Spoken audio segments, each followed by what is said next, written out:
নমস্কার, দ্রুতগতির খবরের আপডেট নিয়ে শুরু করছি ঈশান বাংলা মিডডে এক্সপ্রেস, রাজ্যের গত ২৪ ঘন্টার সবচেয়ে গুরুত্বপূর্ণ খবর। শিলচর কনকপুরে ভয়াবহ অগ্নিকাণ্ড, পুড়ে ছাই দুটি ব্যবসায়িক প্রতিষ্ঠান, বহু লক্ষাধিক টাকার ক্ষয়ক্ষতি। শিলচর থেকে ঘরে ফেরার পথে শালচাপড়ায় ভয়াবহ সড়ক দুর্ঘটনা, ডাম্পার ও ওয়াগনার গাড়ির মুখোমুখি সংঘর্ষে গুরুতর আহত ২ জন। রুটিন তল্লাশিতে বড় সাফল্য পেল অসম পুলিশ, চুরাইবাড়িতে নাকা চেকিং চলাকালীন জব্দ প্রায় ২৪ লক্ষ টাকার নেশার সিরাপ, গ্রেফতার ২ নেশা কারবারি।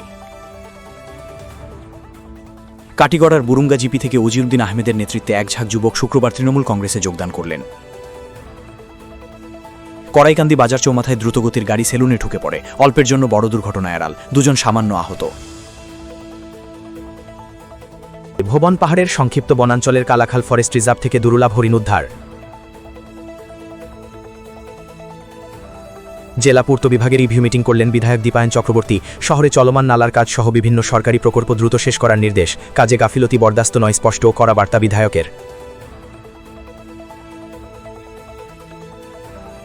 বনভোজ করতে গিয়ে বরাক নদীতে ডুবে মৃত্যু এক যুবকের, নিহত খুরশিদ আলম চৌধুরী, বাড়ি বঙ্গাই গানের জকিকোপা। বদরপুর স্টিপারঘাট এলাকায় দুর্ঘটনাটি ঘটে, মৃতদেহ উদ্ধার করে ময়নাতদন্তে পাঠিয়েছে পুলিশ।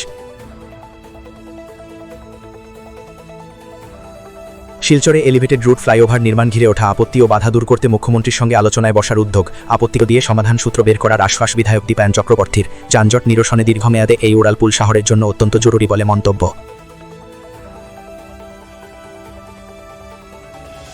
মানবিকতার এক উজ্জ্বল দৃষ্টান্ত স্থাপন করে এগিয়ে চলেছে সামাজিক, ক্রীড়া ও সাংস্কৃতিক সংগঠন খোঁজ।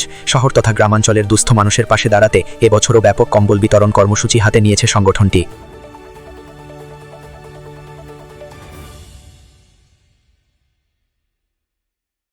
এখনকার মতো এই পর্যন্তই। দেখা হচ্ছে পরবর্তী বুলেটিনে। প্রতি মুহূর্তের আপডেট পেতে ঈশান বাংলা ফলো করুন।